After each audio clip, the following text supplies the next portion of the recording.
প্রিয় দর্শক সকলকে আমন্ত্রণ জানিয়ে শুরু করছি চ্যানেল এস এর নিয়মিত আয়োজন girls power, powered by perfect electronics in association with বেআরবি। যার আপনাদের সাথে আছি আমি ঈশিতা। আমার ভাগ্যটা এমনই ভালো, আমি গান পছন্দ করি এবং আমার অতিথিরাও সবসময় থাকেন গানের।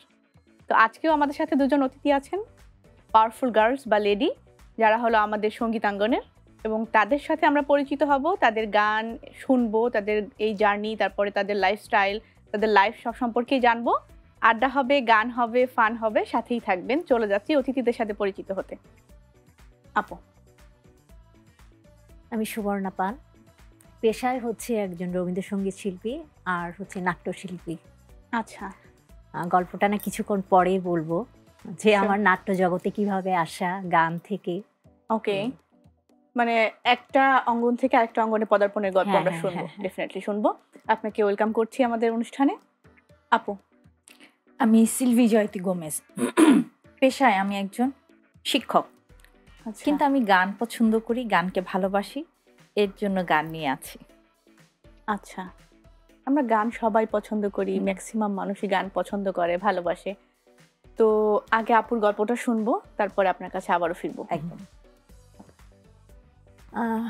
ছোটবেলা থেকেই গান করতাম, গান খুব ভালো লাগতো, কিন্তু যখন মানে আস্তে আস্তে বড় হয়ে যাচ্ছি, গানটাকে নিয়ে কাজ করার আগ্রহ আরও বেড়ে যাচ্ছে। আচ্ছা, আমার চিটং বাড়ি। আমি প্রথমে ওস্তাদ নীরদবরণ বড়ুয়ার কাছে ক্লাসিক্যাল করি, করার পরে ঢাকায় আসার পর আমি ছায়ানট থেকে আমি নজরুল করি,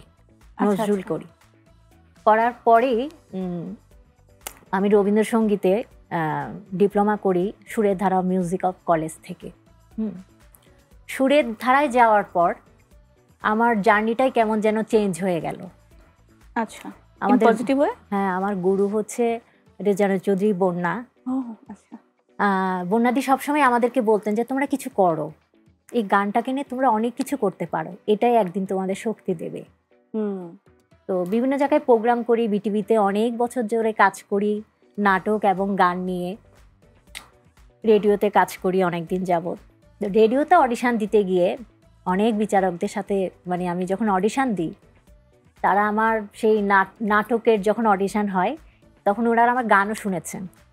আচ্ছা, যখন শুনতে পারলো যে আমি রেজানা চৌধুরী বন্যা আমার গুরু, তখন তারা মানে আমার কাছে গানও শুনতে চায়, উৎসুক হয়ে যায়। তখন তারা আমাকে জিজ্ঞেস করলো যে তুমি মানে ম্যারিড কিনা। শুনলো কত বছর আমি বিবাহিত জীবন, কে কে আছে আমার সংসারে, সব কিছু শোনার পরেই যে তখন তারাই বললেন যে তুমি যখন তোমার মানে সংসার জীবন করেও যখন নাটক এমন গানটাকে ধরে রাখতে পেরেছো, এটাকে নিয়ে তুমি কাজ করো, ইনশাল্লাহ মানে অনেক দূর আগাতে পারবে। এটাই আমাদের গার্লস পাওয়ার। হ্যাঁ, এটাই আমাদের নারীদের শক্তি, নারী শক্তি, রাইট। তো একটা গান শুনবো একটু, রবীন্দ্রনাথেরই একটি গান, পূজা পর্যায়ের, খুবই পছন্দের একটি গান, সবাই পছন্দ করে এই গানটাকে। একটু শোনাই। আনন্দ লোকে মঙ্গলালোকে বিরাজ সত্য সুন্দর, মহিমা তব উদ্ভাসিত মহাগগন মাঝে, বিরাজ সত্য সুন্দর। বাহ, মনে হচ্ছিল আমি হারিয়ে যাচ্ছি। আমি সাথে সাথে গাওয়ারও ট্রাই করছিলাম। আসলেই পছন্দের একটা গান, সবাই পছন্দ করে। আরো গল্প শুনবো, চলে আসছি সিলভি আপুর কাছে। কেমন আছেন? আছি, ভালোই আছি। আপনাকে খুব সুন্দর লাগছে, আপনাকেও সুন্দর লাগছে, বাট আমাদের শাড়ি কালারটা ম্যাচিং হয়ে গিয়েছে। কোইন্সিডেন্টলি এটা হতে পারে টেলিপ্যাথি, যেহেতু গান পছন্দ করি। আপনার একটু গল্প শুনবো, কিভাবে এটা শুরু, কবে থেকে শুরু। আচ্ছা, একটু যদি পিছন দিকে তাকাই, আমার খুব আর্লি ম্যারেজ। আচ্ছা, মাত্র 20 বছর বয়সে আমার বিয়ে হয়। আমার ইন্টারের 14 বছর বয়সে। আমার ইন্টারের পরেই বিয়ে হয়। তারপরে আমার পড়াশোনা কন্টিনিউ করা, এর মাঝে ছেলে মেয়ে হওয়া। কিন্তু গানটাকে তো ভালোবাসি, খুব খুব ভালোবাসি। তো সেই সুযোগটা আসলো অনেক পরে।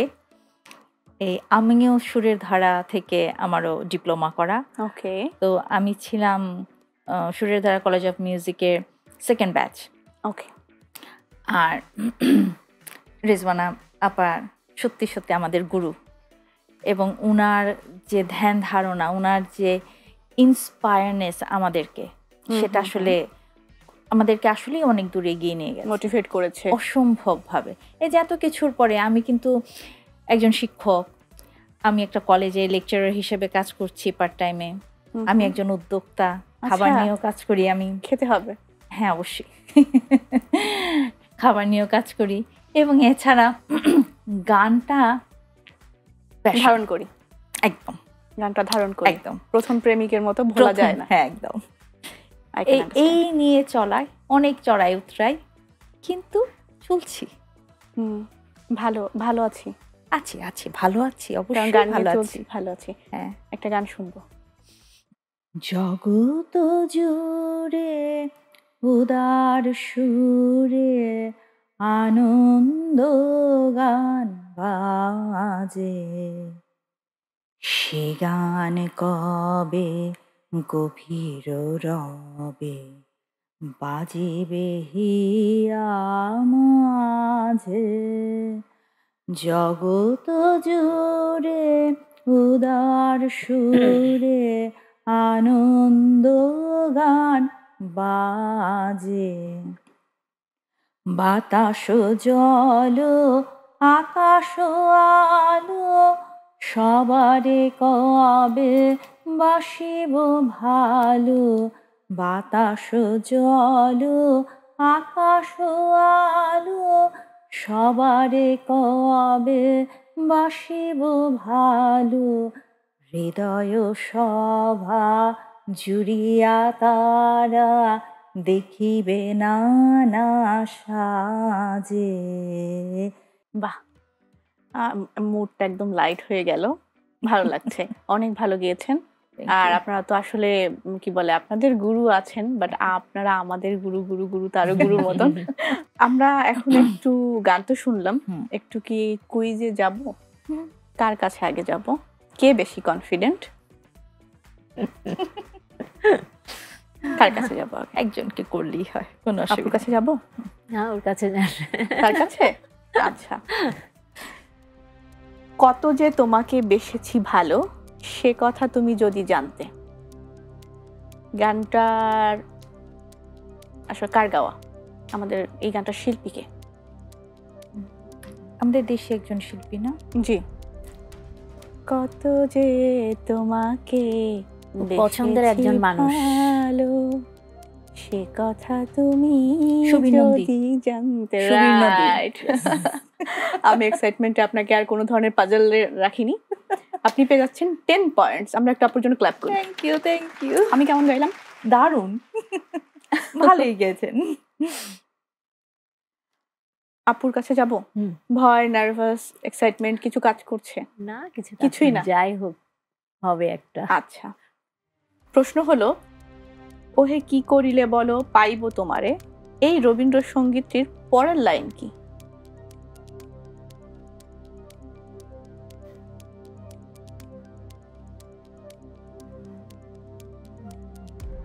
আমরা কিন্তু ওইখান থেকে গাইতেও পারি, মানে আপনি যদি চান ওটা গুনগুন করে না গিয়ে জোরে জোরে গিয়ে এর পরের লাইন বলবেন গেয়ে গিয়ে, তাও কিন্তু পারি।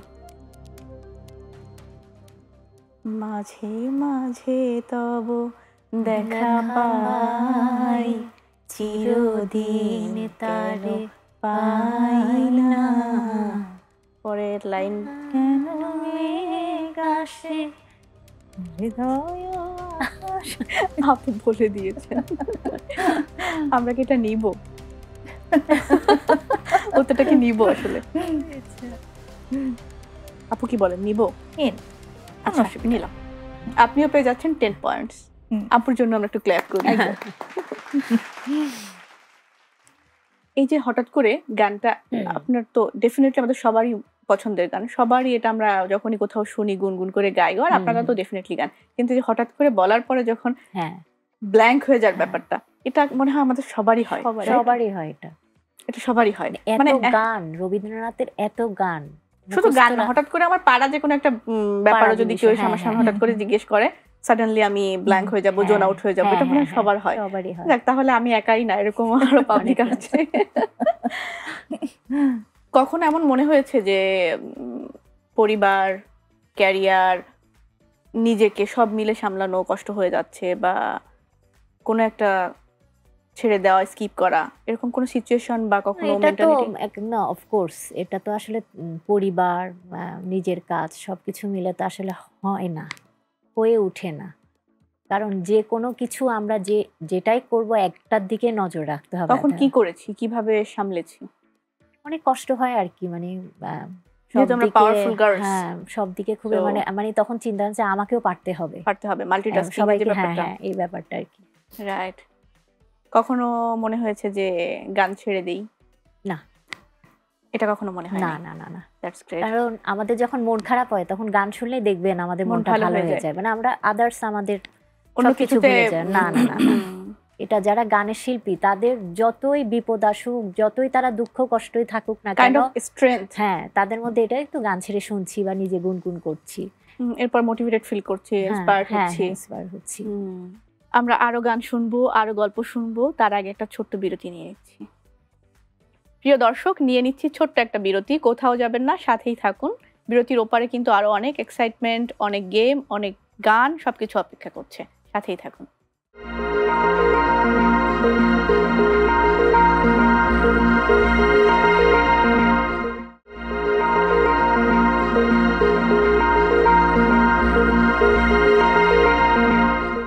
Welcome back.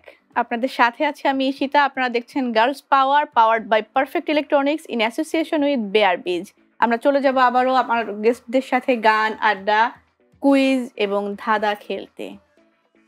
ওকে, এতক্ষণ আমরা আপনাদের গান শুনছিলাম, গল্প শুনছিলাম, আরও অনেক গল্প থাকে, এত দিনের জীবন আমাদের, আমরা বয়ে নিয়ে বেড়াই, তো গল্প তো আসলে শেষ নেই, আরও গল্প শুনবো। তো তার আগে আপুর কাছ থেকে আরও একটা গান শুনবো। আকাশ জুড়ে শুনিনু ওই বাজে, ওই বাজে, আকাশ জুড়ে শুনিনু ওই বাজে, ওই বাজে। গান শুনলাম, ভালো লাগলো, বাট আমাদের আরো গল্প শুনবো আমরা। দুইজনেরই তো গুরু আমাদের রেজনা চৌধুরী বন্যা আপা। একদম। তো ওনার সাথে কোনো মেমোরেবল ঘটনা বা এক্সাইটিং কোনো কিছু যেটা আপনাদের মনে পড়ে? আসলে উনি এত বড় মাপের একজন শিল্পী, ওনার পাশে দাঁড়ানো, ওনার সান্নিধ্য পাওয়া, ওনার কাছ থেকে শেখা, এত সুন্দরভাবে উনি শেখান, তারপর ওনার সাথে একই মঞ্চে গান গাওয়া, আর কি এইটাই আমার কাছে অনেক বড় পাওয়া, ড্রিম কাম ট্রু টাইপ। একদম একদম একদম। হ্যাঁ, উচ্ছ্বাস চোখে বোঝা যাচ্ছে এখন। আপু, আপনার জন্য একটা ধাঁধা, সেটা হলো 3 অক্ষরের নাম, তার পানিতে বাস করে, প্রথম অক্ষর বাদ দিলে স্বাদের মিষ্টি করে, কি সে? এটার উত্তরটা আপনি যেটা দিবেন সেটা হলো যে 3 অক্ষরে নাম, পানিতে বাস করে, প্রথম অক্ষর বাদ দিলে স্বাদে মিষ্টি করে।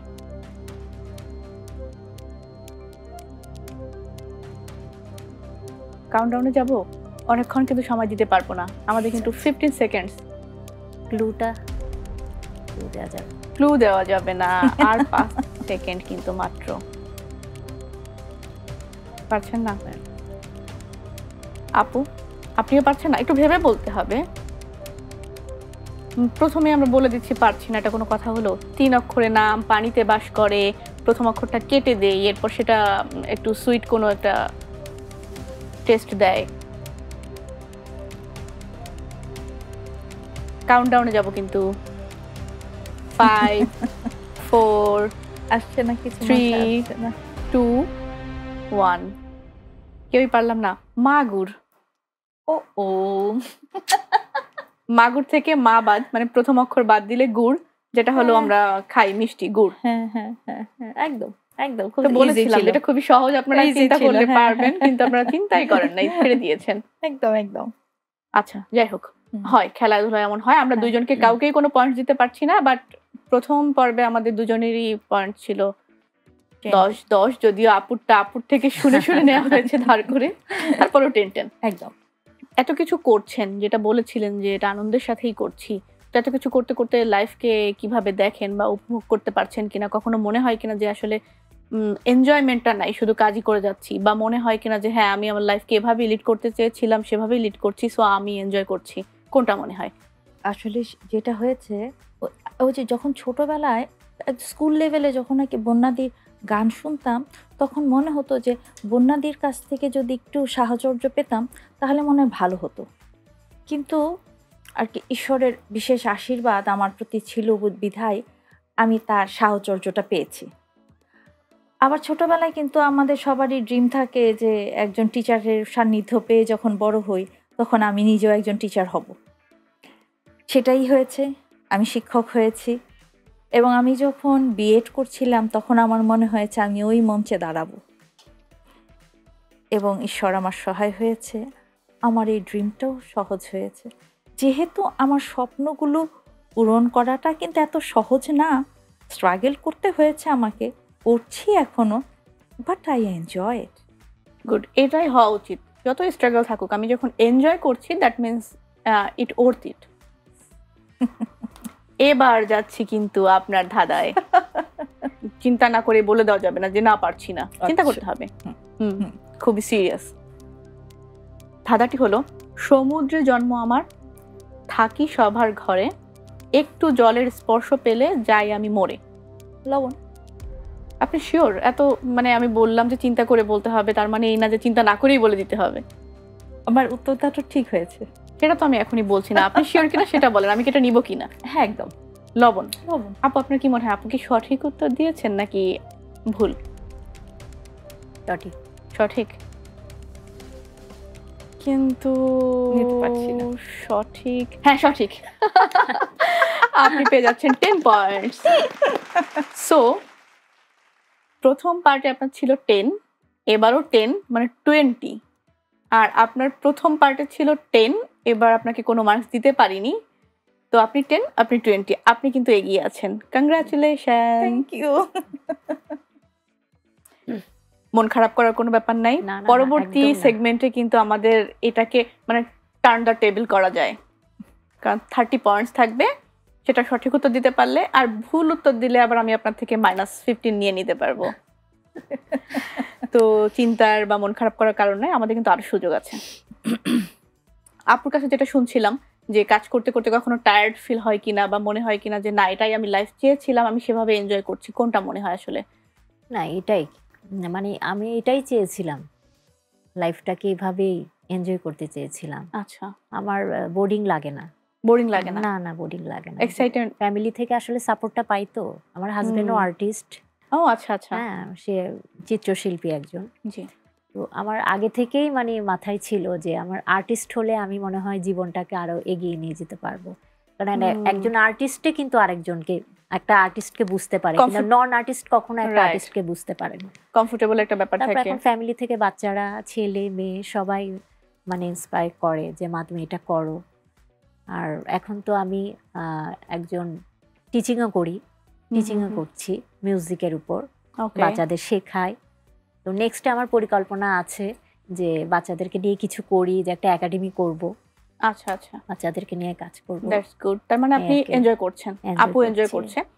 এনজয় করার পাশাপাশি আমাদের লাইফে তো অনেক আপস এন্ড ডাউনস থাকে, যে প্রতিকূলতা আসে, তো সেটা কিভাবে আমরা আসলে হ্যান্ডেল করি, বা আপনি কিভাবে হ্যান্ডেল করেন, সেটাকে কিভাবে ওভারকাম করা হয়? আমরা আসলে এটাই আমাদের মনে হয় যে শিল্পীদের জীবনে দুঃখ কষ্ট থাকবেই, এভাবে মানে ওটা মানে সাধারণ ভাবে চিন্তা ভাবনা করি, ওভাবে মাথায় রাখি না যে মানে আমার এখন খুব দুঃখ হচ্ছে, মানে খুব কষ্টের লাইফ, ওটা চিন্তা করি না। যখন যেটা হবে সেটাই মানে খুব ভেবে নেব। পজিটিভিটি এবং মোটিভেশন হ্যাঁ, নিয়ে হ্যাঁ, নিজেকে এভাবে সামনের দিকে যেটা এগিয়ে নিয়ে যাওয়া হয়। ওভারকাম করতে পারবো, আশা আছে যে এটা ওভারকাম হবে। এখন হয়তো Right. আমি একটু কষ্টে আছি, সামনে হুম। ভবিষ্যতে হবে ভালো হতেই পারে, হ্যাঁ হুম। দুঃখ কষ্ট নিজের উপর মিলাই একটা তো, হ্যাঁ confident। হ্যাঁ কনফিডেন্স আছে। সেম প্রশ্ন আপুর কাছে, লাইফে যখন খুব একটা আপসেট মোমেন্ট থাকে বা ফ্রাস্ট্রেটিং লাগে, প্রতিকূল অবস্থা যেটা আমরাকে বলি, তো সেটা কিভাবে আমরা বা আপনি ওভারকাম করেন, বা সে সময় আপনার আসলে কেমন অনুভূতি? আসলে প্রতিকূলতা পার্ট অফ লাইফ, এটাকে Definitely. একসেপ্ট করতেই হবে, কারণ আমার জীবনে সবকিছু পজিটিভলি হবে না। এক্স্যাক্টলি। এটাকে মাথায় নিয়েই কিন্তু আমাদেরকে এগোতে হবে। আমি যে কোনো কাজ করি না কেন, সমালোচিত আমি হবই, আমার নেগেটিভিটি থাকবেই, আমাকে কেউ অপছন্দ করবেই, কেউ আমাকে বাধা দিবেই। কিন্তু আমি নিজে আমি নিজে যেভাবে চলি, যে আমি এগুলোকে আমার পুঁজি হিসেবে নিয়ে নিই। আমি এটাকে পুঁজি হিসেবে নিই, আচ্ছা ঠিক আছে, আমি এইভাবে আগালে পরে আমার জন্য প্রবলেমটা কম হবে। কারণ আমাকে সমাজ, আমাকে আত্মীয় স্বজন সব কিছু নিয়েই কিন্তু চলতে হবে। তাহলে আমি কি সব কিছু বাদ দিয়ে চলতে পারবো? না তো। না তো। এবং এটা তো চলা যায় না। হুম। তাহলে এইভাবেই আমাকে চলতে হবে, এবং এই পুঁজিটাকে নিয়েই আমি তখন অন্যভাবে চিন্তা করি যে আমি কিভাবে আগালে পরে সব কিছু ব্যালেন্স হবে। হুম, আমার নেক্সট স্টেপটা কি হবে? হ্যাঁ, এইভাবেই আমি কিন্তু মোটামুটি চলছি। আরো গল্প শুনবো, আপনাদের লাইফের অনেক গল্প আমরা জানবো, আপনাদের সকল এক্সপেরিয়েন্স। বাট সময় হচ্ছে একটা ছোট্ট বিরতি নেওয়ার। প্রিয় দর্শক, দেখছেন girls power, powered by perfect electronics in association with বেআরবিজ। আপনাদের সাথে আছি আমি ঈশিতা, নিয়ে নিচ্ছে একটা ছোট্ট বিরতি। বিরতির ওপাশে কিন্তু আপনাদের জন্য রয়েছে আরো অনেক এক্সাইটমেন্ট, তো কোথাও যাবেন না, সাথেই থাকুন।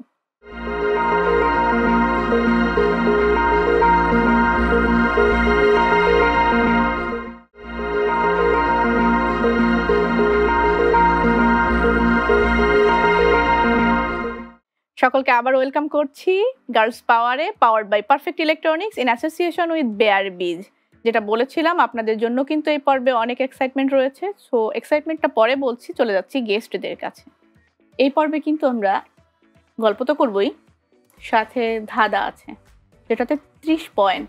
তো আপনি যেহেতু 10 মার্ক পিছিয়ে আছেন, আপনি কিন্তু তখন 10 মার্ক বা বেশি মার্ক নিয়ে নিতে পারেন যদি সঠিক উত্তর দিতে পারেন। আর সঠিক উত্তর দিয়ে কিন্তু এগিয়ে যেতে পারবেন আমাদের পুরস্কারের দিকে, যেটা হলো পারফেক্ট ইলেকট্রনিক্সের পক্ষ থেকে থাকছে আপনাদের জন্য। তো ধাঁধা আমরা পরেই যাই, একটু গল্প শুনবো। গল্প হলো যে আপনাদের যখন ক্যারিয়ার শুরু করেছিলেন, যেটা এখন বললেন ফ্যামিলি সাপোর্ট তো ছিলই ডেফিনেটলি, কিন্তু কখনো মনে হয়েছে যে আশেপাশের মানুষের বা ফ্যামিলি ফ্রেন্ডস কারো কোনো কথায়, আচরণে, যে আমি মনে হয় রং ডিসিশন নিচ্ছি বা ঠিক করছি না, আমাকে রিথিঙ্ক করা উচিত, বা রিথিঙ্ক করেছেন কিনা, এমন সিচুয়েশন হয়েছে কখনো না। শুরুর দিকে যখন আমরা ম্যাচিউর ছিলাম না? হয়েছে? হুম। শুনি একটু। এমন হয়েছে, আমার বেবি তখন ছোট, হুম। আমি স্কুলে জব করছি। আমার পাশের বাড়িতে এরকম এক বেবিকে রেখে মা স্কুলে চাকরি করে, সেই বেবিটি মারা গিয়েছে। হ্যাঁ, এবং তখন আমার সারাউন্ডিং সবাই বলেছে কি প্রয়োজন, হুম। কি প্রয়োজন, আগে তো বাচ্চা, তারপর তো ক্যারিয়ার। স্ট্রাগল এসেছে, তো স্ট্রাগল ছাড়া তো হবে না। হয় না। স্ট্রাগল এসেছে, একদম এসেছে, কিন্তু সেটাকে ম্যানেজ করতে হয়েছে। এই বাচ্চাকে তখন টেক কেয়ার করা, তারপর আমার স্কুলেই অবশ্যই ছিল ডে কেয়ার সেন্টার Daycare আছে, তারপর সেখানে বাচ্চাকে নিয়ে গেলাম, ডে কেয়ারে রাখা হলো।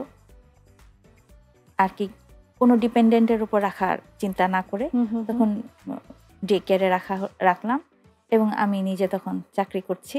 তো এইভাবেই চলছিলাম। এখন তো বাচ্চারা বড় হয়ে গেছে, এখন ওরা সাপোর্ট এখন করছে। ওরা আমার সাপোর্ট। রাইট। সোশ্যাল মিডিয়ায় এখন কে কেমন অ্যাক্টিভ? মানে সোশ্যাল মিডিয়ায় তো আমাদের যারা হলো যে আর্টিস্ট আছেন সবাই মোটামুটি অ্যাক্টিভ এখন থাকেন, বা যুগের সাথে তাল মিলিয়ে। তো কেমন আপনারা কি সোশ্যাল মিডিয়া অ্যাক্টিভ? মোটামুটি, কারণ আমি তো বললাম যে আমি একটু উদ্যোক্তাও, একটু খাবার নিয়ে কাজ করি, তো আছি। কি মনে হয় সোশ্যাল মিডিয়া আমাদের এই যে আপনাদের যে আর্ট, এটা কি কোনো পজিটিভ ইম্প্যাক্ট ফেলছে সোশ্যাল মিডিয়া আমাদের গানের? যদি বলি যে গানের প্রচার প্রসারে পজিটিভ না নেগেটিভ, কি মনে হয় যে এটা থাকা উচিত বা উচিত না? আমাদের মানুষের চিন্তা ভাবনা তো সবার একরকম হবে না। একটা গান শুনে কেউ বিভিন্ন রকম মতামত পোষণ করবেই। কেউ হতে পারে এত বাজেভাবে একটা কিছু বললেন যে আসলে সে কিন্তু একটু সুন্দর করে এই নেগেটিভিটিটা একটু সুন্দর করে বলতে পারতেন। এখানে আমি মনে করি যে কমেন্টসটা করেছেন এটা তার হীনমন্যতার বিষয়। হ্যাঁ, কিন্তু এই যে আমি কাজ করছি, প্লেব্যাক সিঙ্গারও কিন্তু আমি কিন্তু কাজ করেছি। হ্যাঁ, তো এখন আমি যে কাজ করছি তাহলে তো সমালোচিত তো হবই। মানুষ তো পজিটিভ নেগেটিভ দুটোই তো চালাবে, রাইট? আলোচনা সমালোচনা দুইটাই থাকবে। আচ্ছা, আমাদের জীবন চলার পথে পজিটিভ মেন্টালিটির আসলে কতটুকু ভূমিকা রাখে বলে মনে করেন আপু? পজিটিভ তো না থাকলে আসলে আমরা কোনো কিছু করা সম্ভব না। রাইট। হ্যাঁ, পজিটিভ আমাদের সবসময় চিন্তা করতে, পজিটিভটাই আমাদের চিন্তা করতে হবে। আর নেগেটিভ চিন্তা করলে আমরা পিছিয়ে পড়বো। ট্রু। নেগেটিভিটি বা নেতিবাচক জিনিস চিন্তা করলে আমরা ফ্রাস্ট্রেটেড হব, পিছিয়ে পড়বো। এজন্য ইতিবাচক অনুভূতি বা মেন্টালিটি থাকা খুব দরকার, পজিটিভিটি থাকা খুব দরকার। একদম। আচ্ছা, আপনারা তো গানের মানুষ, তো গান আসলে কতটা ইতিবাচক ভূমিকা ফেলে বা প্রভাব ফেলে আমাদের উপরে, বা কিভাবে ফেলে যদি সেটা একটু বলতেন? আমাদের তো ক্রিয়েটিভ, মানে আমাদের গান পড়লে, গানটা কিন্তু আমরা বলি যে বাচ্চাদের মধ্যে ছোট থেকে আমরা গানটা শুরু করি, কারণ ছোট থেকে করলে গানটা গলাটা ভালো থাকে, গলাটা সেই গড়ে উঠে। হ্যাঁ, আর দ্বিতীয় হচ্ছে মানে ক্রিয়েটিভ, আমাদের ব্রেনটা আরো শার্প হয়। ক্রিয়েটিভ, এগুলো তো ক্রিয়েটিভ কাজ। গানটা তো আসলে সবার দ্বারা হয় না। হ্যাঁ, সবার অর্থ আছে, কিন্তু গানটা তো তাহলে সবার ঘরে ঘরে সবাই গান শিখতো। কিন্তু এটা একমাত্র ঈশ্বর আমাদের যার গলার মধ্যে স্বর দিয়েছেন, সেই তো আসলে গানটা নিয়ে কাজ করবে। সবাই তো আসলে এটা নিয়ে করতে পারে না। গড গিফটেড একটা ব্যাপার। আপুর কাছে সেম প্রশ্ন, যে গান আসলে কিভাবে পজিটিভিটি স্প্রেড করে বা হলো ইতিবাচক প্রভাব ফেলে আমাদের উপরে? একটা স্বর্গীয় জিনিস গানটা। তো আপনার মন খারাপে, আপনার আনন্দে, যে কোনো সময় গান আপনাকে বাঁচিয়ে রাখে। ট্রু। গান আপনাকে যে কোনো সময়, যে কোনো পরিস্থিতিতে, আপনি একটা ভালো কাজ করতে যাচ্ছেন, একটা ভালো গানই কিন্তু মনে আসবে। আবার আপনি যখন নাকি খুব বিমর্ষ অবস্থা আছেন, তখন কিন্তু সমস্ত আর কি কষ্টের গানগুলোই কিন্তু মনের ভেতরে চলে আসে, তাই না? আর কি অটোমেটিক্যালি কিন্তু এটা হয়ে আসে, তাই না? তাহলে গানটা কিন্তু আসলে বেঁচে থাকার একটা বিশেষ অবলম্বন, অন্তত আমার কাছে। ডেফিনেটলি। আমরা যখন ভালো মুডে থাকি, হ্যাঁ, তখন রোমান্টিক গান শুনি। আবার যখন আর কি কোনো কিছু আনন্দের সময়ও কিন্তু আমরা কিন্তু সুন্দর সুন্দর গানগুলো কিন্তু আমাদের একদম মাথার ভেতরে চলে আসে হঠাৎ করে। হ্যাঁ, অনেক সময় আছে যে এই গানটার কথাটা ভুলে গিয়েছিলাম, কিন্তু চলে এসেছে, হয়ে যায়। কখনো এমন হয়েছে যে ফ্যামিলি মেম্বার, হতে পারে হাজবেন্ড বা বাচ্চাদের গান গেয়ে রাগ ভাঙানো হয়েছে, বা গান গেয়ে তাদের মুড ভালো করা হয়েছে, এমন কোনো অনুভূতি আছে? হ্যাঁ, ছোটবেলায় যখন বাচ্চারা ছোট ছিল তখন তো এটা করা হয়েছে, এবং তখন এই গান গাওয়ার ফলে তারা সুন্দর একটা হাসি দিয়েছে। হ্যাঁ, তো বোঝা গিয়েছে যে না আর কি প্রবলেম সলভ। এরকম হয়েছে। তো আপু তো একজন শিক্ষক, তো আপনার যে শিক্ষার্থীরা আছেন, স্টুডেন্ট আছেন, বাচ্চারা আছেন, তাদের মধ্যে আপনি ইতিবাচক বা পজিটিভ মেন্টালিটি ক্রিয়েট করতে নিজে আসলে কি স্টেপ নেন বা কিভাবে ভূমিকা রাখেন? আমি 98 থেকে টিচিং প্রফেশনে আছি। ও মাই গড, ওকে। আমি 98 থেকে টিচিং প্রফেশনে আছি। আমি YWC এর টিচার। বাচ্চারা আমাকে রাগী টিচার হিসেবেই জানে। ওকে। কিন্তু আমি যখন ওদের সাথে ক্লাস নিই, আমি ওদের সাথে ফ্রেন্ডলি হই। ওকে। আমি মাঝে মাঝে ওদের সাথে গান গাই। ওদের বোঝানোর জন্য আমি অ্যাক্টিং করি। That's great. আমি সব কিছুই করতে পারি তখন আর কি। ওরা যখন আমার সামনে, তখন আমার জগৎটাই অন্যরকম। সিচুয়েশন ডিমান্ড অনুযায়ী আপনি রিঅ্যাক্ট করেন এবং তাদের মধ্যে পজিটিভ একটা ফিল ক্রিয়েট করার ট্রাই করেন। একদম, দ্যাটস গ্রেট। স্টুডেন্টদের সাথে এরকম একটা সম্পর্ক টিচারদের হওয়া আসলেই জরুরি। আর এখনকার বাচ্চাদের সাথে একটু বেশি ফ্রেন্ডলি হওয়া জরুরি। আমাদের তো টিচার অনেক স্ট্রিক্ট ছিলেন, বাট এখন ফ্রেন্ডলি টিচার বেশি প্রেফার করে বাচ্চারা। এমনও হয়েছে যে মেয়েরা এসে বলেছে, ম্যাডাম আমার বয়ফ্রেন্ড আছে। That's great.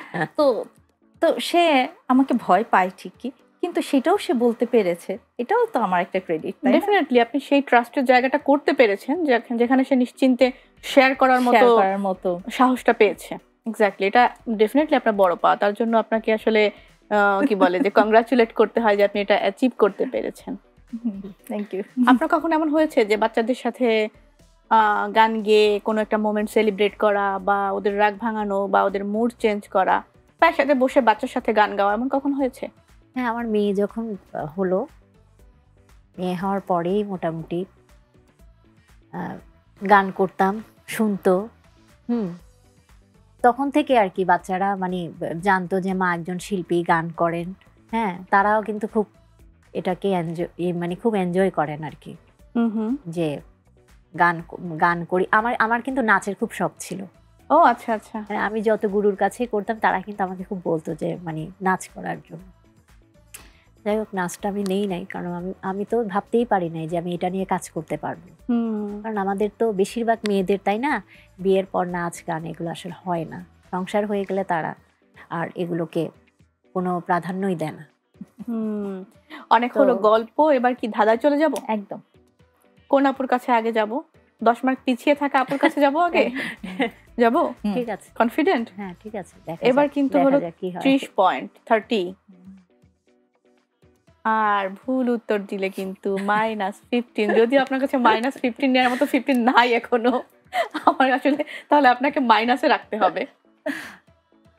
তবে ব্যাপার না, ধাঁধার উত্তর দিলে কিন্তু টেবিল টার্ন হয়ে যাইতে পারে। So hope for the best, finger crossed, right? তাহলে আপু আপনার জন্য ধাঁধা। ঠিক আছে। ইটের নয়, কাঠেরও নয়, রোদে তাপে গরম খুব হয়।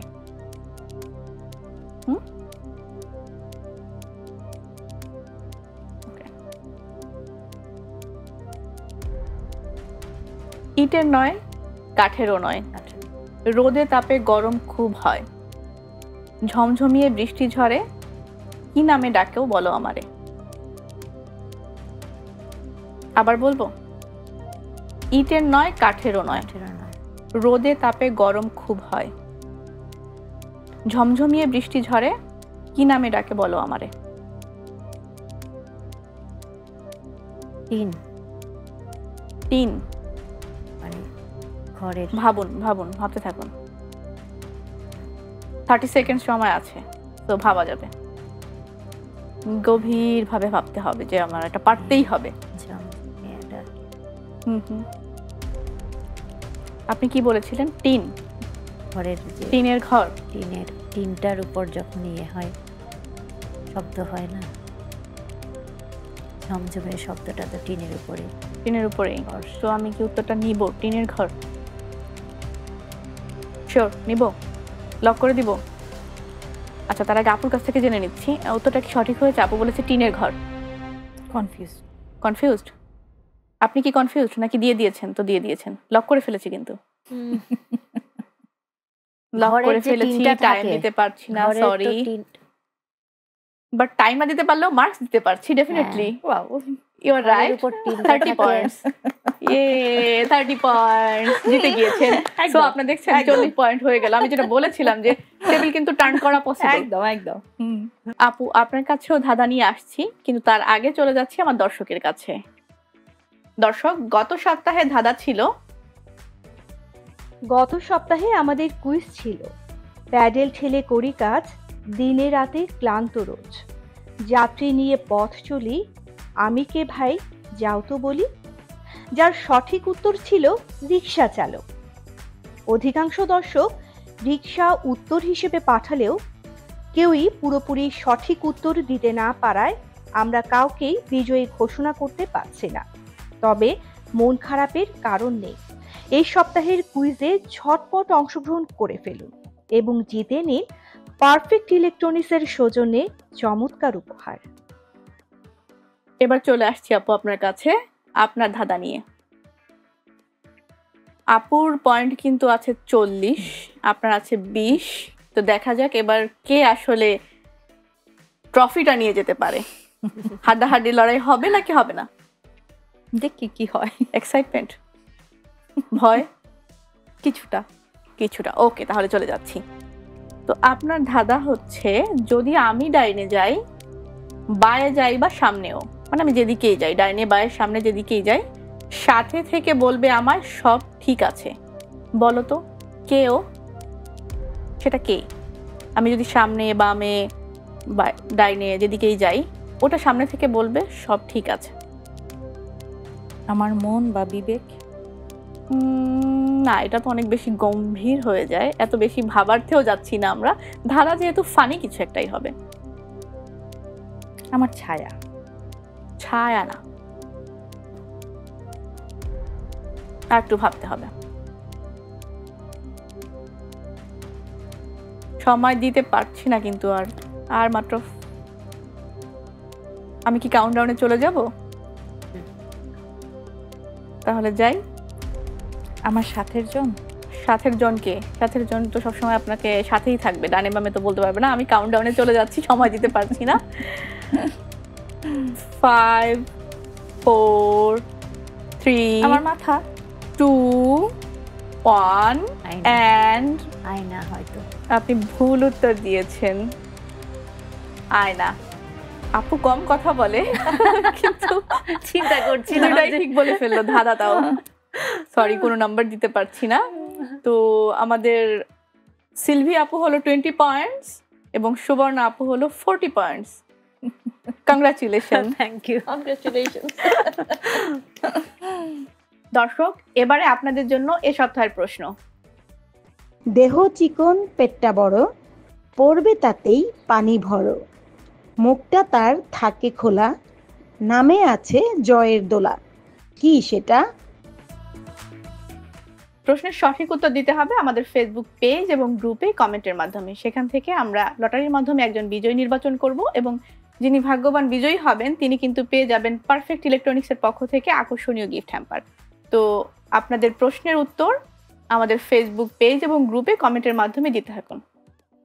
অনুষ্ঠানের একদম শেষ পর্যায়ে আমরা, তো আমাদের দুইজন পার্টিসিপেট করেছিলেন বিউটিফুল গার্লস। তো আপু পেয়েছেন হলো 40 পয়েন্টস আর সিলভি আপু পেয়েছেন 20 পয়েন্টস। তো আমাদের সুবর্ণ আপু হলো চ্যাম্পিয়ন, তো আপুকে হলো উইনার যেটা, তো আপুকে কংগ্রাচুলেশন। থ্যাংক আর ইউ। আপনাকেও কংগ্রাচুলেশন, অনেক স্পোর্টলি আপনি এটা আমাদের সাথে অংশগ্রহণ করেছেন এবং একটুর জন্য জাস্ট, তাই না, অল্প একটুর জন্য।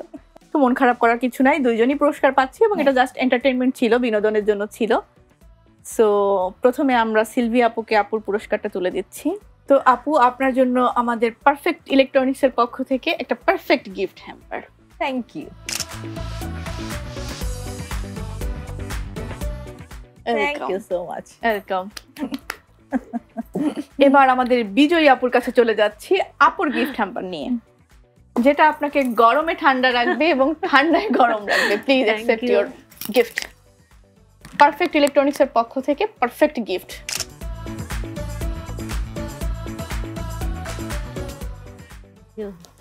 Congratulation again. তো আজকে অনুষ্ঠানে এসে আমাদের কেমন লাগলো এটা জানতে চাইবো। প্রথম জানতে চাইবো সিলভি আপুর কাছে, আসলে কেমন লাগলো? আপনার সাথে আড্ডা দিয়ে ভীষণ ভালো লাগলো। থ্যাংক ইউ, আর- সো সুইট। চ্যানেল এসকে অনেক অনেক ধন্যবাদ আমাকে এখানে সুযোগ দেওয়ার জন্য। আপনাকে অনেক ধন্যবাদ, আপনি এসেছেন, সময় বের করেছেন, আমার সাথে গল্প করেছেন, তার জন্য। আপু, আপনার কেমন লাগলো? আপনার সাথে গল্প করে খুবই ভালো লাগলো। আর চ্যানেলেসের সকল কলাকৌশলীকে অনেক ধন্যবাদ এরকম একটা সুন্দর অনুষ্ঠানে আমাদেরকে আমন্ত্রণ জানানোর জন্য। আপনাদের অনেক ধন্যবাদ, সময় বের করে আমাদের সাথে এসেছেন, গল্প করেছেন।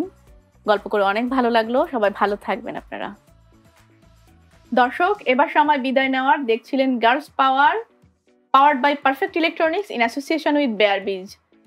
আপনাদের সাথে ছিলাম আমি ঈশিতা। পরবর্তী একটা পর্বে আবারও দেখা হবে। পরবর্তী পর্ব দেখার আমন্ত্রণ জানিয়ে শেষ করছি। আল্লাহ হাফেজ।